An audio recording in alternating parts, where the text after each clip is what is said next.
പൊടിപ്പാറ മാധ്യമപ്രവർത്തകൻ ടെലിഫോണിനായി ചേരുകയാണ്. ശ്രീ ജോർജ് പൊടിപ്പാറ, ഇക്കാര്യം കുറച്ച് നാളുകളായി അന്തരീക്ഷത്തിലുണ്ടായിരുന്നു. പക്ഷേ ഇപ്പോൾ സ്ഥിരീകരിക്കുന്ന രീതിയിലേക്ക് കാര്യങ്ങൾ വന്നിരിക്കുകയാണ്. കോൺഗ്രസ് നേതാക്കൾ ഇക്കാര്യം നിഷേധിക്കുന്നുമില്ല.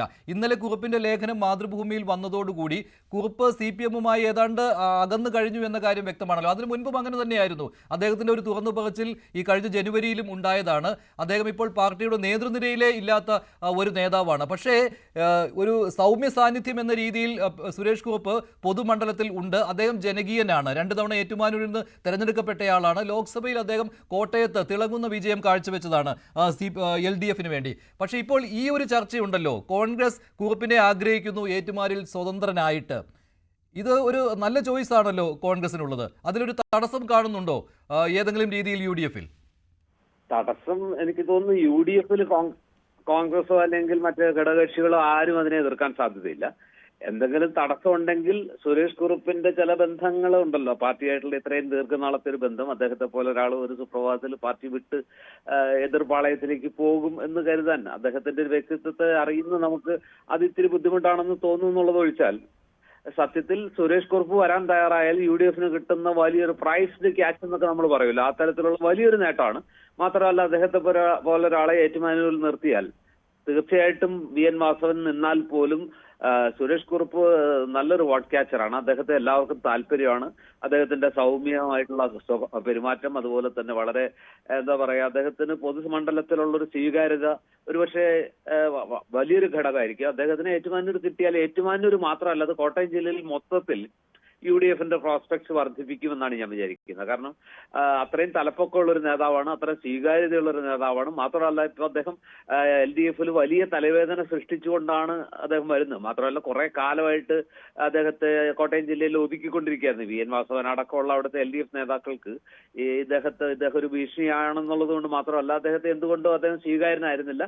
ഈ ഒഴിവാക്കലും ഒതുക്കലും തുടങ്ങിയിട്ട് കാലം കുറേയായി. പിന്നെ അദ്ദേഹം ഒരു അങ്ങനെ പൊട്ടിത്തെറിക്കുന്ന ഒരാളല്ലാത്തത് കൊണ്ട് സൗമ്യമായി തന്നെ കാര്യങ്ങൾ പറഞ്ഞു ഒരു അവസരം കിട്ടുന്നവരെ കാത്തിരുന്നു. VS-ന്റെ വേർപാട് സൃഷ്ടിച്ച ആ ഒരു അവസ്ഥയിൽ അദ്ദേഹം ചില കാര്യങ്ങൾ തുറന്നു പറയുന്നു. അതുകൊണ്ട് UDF-നെ സംബന്ധിച്ചിടത്തോളം ഞാൻ വിചാരിക്കുന്നു, ഇപ്പോഴത്തെ ഒരു സാഹചര്യത്തിൽ സംസ്ഥാന തലത്തിൽ തന്നെ സുരേഷ് കുറുപ്പിനെ പോലെ ഒരാൾ UDF-ലേക്ക് വരികയും UDF-ന്റെ ഒരു സ്വതന്ത്രമായിട്ട് മത്സരിക്കാൻ തയ്യാറാവുകയും ചെയ്താൽ തീർച്ചയായിട്ടും അത് മൊത്തത്തിൽ തന്നെ ഒരു ചലനം സൃഷ്ടിക്കും. UDF-ന് രാഷ്ട്രീയമായിട്ട് വലിയ നേട്ടമാവും. താങ്കൾ ഇത് പറഞ്ഞു, ഇത് തടസ്സം നിൽക്കുന്നത് സുരേഷ് കുറുപ്പിന്റെ തീരുമാനം തന്നെയായിരിക്കുമെന്നാണ്. അദ്ദേഹം പെട്ടെന്ന് ഒരു ഇടത് പാളയം വിട്ട് UDF-ലേക്ക് എത്തുവാൻ താല്പര്യം കാണിക്കുവാനുള്ള സാധ്യത, അത് മാത്രമാണ് താങ്കൾക്ക് സംശയമുള്ളത്. പക്ഷേ ഇപ്പോൾ അദ്ദേഹത്തിന് ഇപ്പോൾ CPM-ൽ അദ്ദേഹം ഒതുക്കപ്പെടുന്നു എന്നുള്ള കാര്യം അദ്ദേഹത്തിന്റെ വാക്കുകളിലും പ്രവൃത്തികളിലുമുണ്ട്. അദ്ദേഹം ജില്ലാ സമ്മേളനത്തിൽ അവസാന ദിവസം വന്നതുപോലുമില്ല. മുഖ്യമന്ത്രി പങ്കെടുത്ത പൊതുസമ്മേളനത്തിൽ അദ്ദേഹത്തെ കണ്ടതേയില്ല സുരേഷ് കുറുപ്പിനെ. ജില്ലാ കമ്മിറ്റിയിൽ പോലും അദ്ദേഹം ഇപ്പോൾ ഇല്ല. അപ്പോൾ CPM-ഉമായി അദ്ദേഹം അങ്ങനെ ഒരു ബന്ധം സൂക്ഷിക്കുന്നില്ല. അദ്ദേഹം അഭിഭാഷക വൃത്തിയിലിടയ്ക്ക് ശ്രദ്ധ ഊന്നുകയും ചെയ്തിരുന്നു. അപ്പോൾ പിന്നെ ആ ഒരു തടസ്സം അദ്ദേഹത്തിന് ഉണ്ടാകുമോ? അദ്ദേഹത്തിന് പാർട്ടിക്ക് അതീതമായ ബന്ധം പോലും ഏറ്റുമാനൂരും കോട്ടയത്തുമൊക്കെ ഉണ്ട്. ഏറ്റുമാനൂർ മണ്ഡലം എന്ന് പറയുന്നത് ഈ മണ്ഡല പുനർനിർണയത്തിന് ശേഷം അതൊരു CPM-ലേക്ക് ചാഞ്ഞു, LDF-ലേക്ക് ചായുന്നു എന്നൊരു പ്രതീതി ഉണ്ടല്ലോ, ചില പഞ്ചായത്തുകൾ കൂട്ടിച്ചേർക്കപ്പെട്ടതോടുകൂടി. പോലുള്ള ചില പഞ്ചായത്തുകൾ അതിനോട് ചേർത്താണ് ആ മണ്ഡലത്തിന്റെ സ്വഭാവം മാറ്റിയത്. അതൊക്കെ സത്യം തന്നെ. പക്ഷെ എന്റെ ഒരു പ്രശ്നം എന്ന് വെച്ചാൽ, ഈ സുരേഷ് കുറുപ്പിനെ പോലുള്ള ഒരാളുകള് രാഷ്ട്രീയ നേട്ടം മാത്രം മുൻനിർത്തി തീരുമാനങ്ങൾ എടുക്കാൻ വിമുഖത കാണിക്കുന്നവരാണ്. കാരണം ഇത്രയും കാലം CPM-കാരനായിരുന്നു, കമ്മ്യൂണിസ്റ്റുകാരനായിരുന്നിട്ട് ഒരു സുപ്രഭാതത്തിൽ പെട്ടെന്ന് പാർട്ടി മാറുന്നത് സ്ഥാനം മോഹിച്ചാണ് എന്നുള്ള അദ്ദേഹത്തിന്റെ പോലുള്ള ഒരു വ്യക്തിത്വത്തിൽ അങ്ങനെ ഒരു ലേബല് വീഴാൻ ഒരുപക്ഷെ അദ്ദേഹം താല്പര്യപ്പെടുമെന്നുള്ളതാണ് എന്റെ സംശയം. എനിക്ക് അദ്ദേഹത്തെ നന്നായി അറിയാവുന്നതുകൊണ്ടാണ്, അദ്ദേഹത്തിന്റെ വ്യക്തിത്വത്തെ കുറിച്ച് അറിയാവുന്നത് കൊണ്ടാണ് എനിക്ക് ആ സംശയം തോന്നുന്നത്. അതല്ല, മറിച്ചാണ് അദ്ദേഹം ഈ പറഞ്ഞ പോലെ ഇങ്ങനെ ഒതുക്കപ്പെടുകയും വല്ലാതെ ഇത് ചെയ്യുകയും ചെയ്യുമ്പോൾ എന്നാ പിന്നെ എന്നെ അംഗീകരിക്കുന്നിടത്തേക്ക് പോകാം എന്നുള്ളൊരു വാശി വന്നാൽ, ആ രീതിയിലുള്ളൊരു തീരുമാനം ഉണ്ടായാൽ അത് അങ്ങനെയാണെങ്കിൽ അദ്ദേഹത്തിന് ഇന്നലത്തെ ലേഖനത്തിൽ അങ്ങനെയാണെങ്കിൽ അദ്ദേഹം അങ്ങനെ ഒരു പരാമർശം ആ ലേഖനത്തിൽ നടത്തുമോ? അദ്ദേഹത്തിന് അങ്ങനെ തന്റെ ഇമേജിൽ ഒരു പ്രശ്നം ഉണ്ടാകേണ്ട എന്ന് കരുതി അദ്ദേഹം പല കാര്യങ്ങളിലും മൗനം തുടർന്നതുപോലെയാണ് എങ്കിൽ 2015-ലെ ആലപ്പുഴ സമ്മേളനത്തിൽ നിന്ന് VS എന്തുകൊണ്ട് ഇറങ്ങിപ്പോയി, അതൊരു പെൺകുട്ടി ക്യാപിറ്റൽ പണിഷ്മെന്റ് പരാമർശം നടത്തിയത് കൊണ്ടാണ് എന്ന രീതിയിലുള്ള പരാമർശം അദ്ദേഹം നടത്തുമോ? അദ്ദേഹത്തിന്റെ താങ്കൾക്ക് അറിയാവുന്ന ആ ഒരു സ്വഭാവ ഗുണമാണെങ്കിൽ ഏതെങ്കിലും ഒരു രീതിയിൽ അദ്ദേഹം പാർട്ടിയിലേക്ക് ഇനി ആ പാർട്ടിയുടെ ഒരു ഭാഗമായിട്ട് നിന്നുകൊണ്ട് എന്തെങ്കിലും നേട്ടം ഉണ്ടാക്കാൻ ഉദ്ദേശിച്ചിരുന്നെങ്കിൽ ഒരുപക്ഷെ ഒരിക്കലും അങ്ങനെ പറയില്ല. ഭാവിയിൽ അദ്ദേഹം എന്തെങ്കിലും സാധ്യത ഇതല്ല. VS-നെ പോലെ അദ്ദേഹത്തിന് ഏറ്റവും പ്രിയപ്പെട്ട ഒരാളുടെ വേർപാടിന്റെ വേളയിൽ ചില കാര്യങ്ങൾ പറയണമെന്ന് അദ്ദേഹത്തിന് തോന്നി. വൈകാരികമായിട്ടുള്ള ഒരു ലേഖനമാണ്, തികച്ചും വളരെ വൈകാരികമായിട്ടാണ് അദ്ദേഹം അത് എഴുതിയിരിക്കുന്നത്. അപ്പൊ അങ്ങനെ എഴുതിയതാണ്. അതിനകത്ത് പാർട്ടിയെ ദ്രോഹിക്കുന്നതോ അല്ലെങ്കിൽ വ്യക്തിപരമായിട്ട് എന്തെങ്കിലും തനിക്കൊരു പ്രതികാരം ചെയ്യുന്നതോ ബുദ്ധിയോടെ അല്ല. അദ്ദേഹം ഒരുപക്ഷെ സത്യസന്ധമായിട്ടായിരിക്കും അത് എഴുതിയിട്ടുണ്ടാവുക. അതുപോലെ അല്ല ഇത് അദ്ദേഹം നാളെ ഇതുവരെ തുടർന്നു വന്ന ഒരു രാഷ്ട്രീയ വിശ്വാസത്തെയും അദ്ദേഹത്തിന്റെ ഒരു പ്രതിബദ്ധതയും ഒക്കെ വല്ലാതെ, വ്യക്തിത്വത്തെ തന്നെ ഒരു അവസരവാദി, നേട്ടത്തിന് വേണ്ടി UDF-ലേക്ക് പോയൊരു മനുഷ്യൻ എന്ന് അദ്ദേഹം ഭാവിയിൽ രേഖപ്പെടുത്തപ്പെടുന്നത് എത്ര കണ്ട് അദ്ദേഹത്തിന് ഉൾക്കൊള്ളാൻ പറ്റും എന്നുള്ള കാര്യത്തിൽ എനിക്ക് സംശയമുള്ളൂ.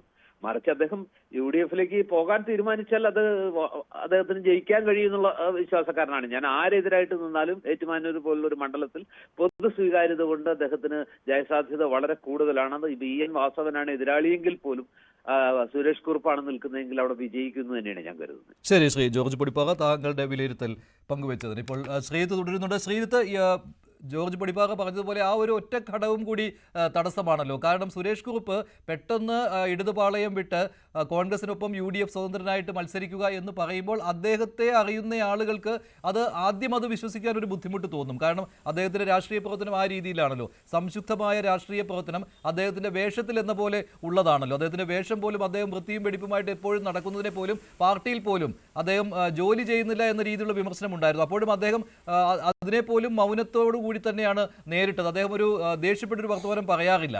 അപ്പോൾ അദ്ദേഹം പെട്ടെന്ന് ഇങ്ങനൊരു ചേരിമാറ്റം നടത്തിയാൽ അത് അദ്ദേഹത്തിന്റെ മൊത്തത്തിലുള്ള ഒരു ഇമേജിന് ദോഷകരമായി മാറും. ഇമേജ് ശ്രദ്ധിക്കുന്ന ഒരാൾ കൂടിയാണ് കുറുപ്പ്.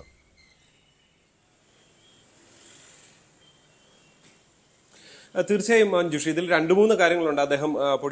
അദ്ദേഹം ചൂണ്ടിക്കാണിച്ച 2-3 കാര്യങ്ങൾ. ഒരു കാര്യമുള്ളത്, ഇത് ഇപ്പോൾ വൈകാരികമായി VS-ന്റെ മരണശേഷം എഴുതിയൊരു ലേഖനമല്ല എന്നുള്ളതാണ് നമുക്ക് ലഭ്യമാകുന്ന ഒന്നാമത്തെ വിവരം. 2, CPM-മായി കഴിഞ്ഞ കുറെ കാലങ്ങളായി കുറുപ്പ് അകന്നു നിൽക്കുന്നു എന്നുള്ളതാണ് മറ്റൊരു കാര്യം. ഏറ്റവും പ്രധാനപ്പെട്ട 3-ാമത്തെ കാര്യം, അവിടെ കുറുപ്പ് മത്സരിക്കാൻ ഒരുപക്ഷെ നോമിനേഷൻ കൊടുക്കുക സ്വതന്ത്ര സ്ഥാനാർത്ഥി ആയിട്ടാകും എന്നുള്ളതാണ്. ആ ഘട്ടത്തിൽ UDF എത്തി പിന്തുണ നൽകുക എന്ന തന്ത്രങ്ങളാണ് ഉള്ളിൽ നടന്നുകൊണ്ടിരിക്കുന്നതെന്നാണ് നമുക്ക് ലഭ്യമാകുന്ന വിവരം. ഈ രീതിയിലാണ് കോൺഗ്രസും ജോസഫ് ഗ്രൂപ്പും തമ്മിലുള്ള ചർച്ചകൾ ഉൾപ്പെടെ നടന്നു എന്നുള്ളതാണ് നമുക്ക് കോൺഗ്രസിൽ നിന്നടക്കം ജോസഫ് ഗ്രൂപ്പിൽ നേതാക്കളിൽ നിന്നടക്കം ലഭ്യമാകുന്ന വിവരം.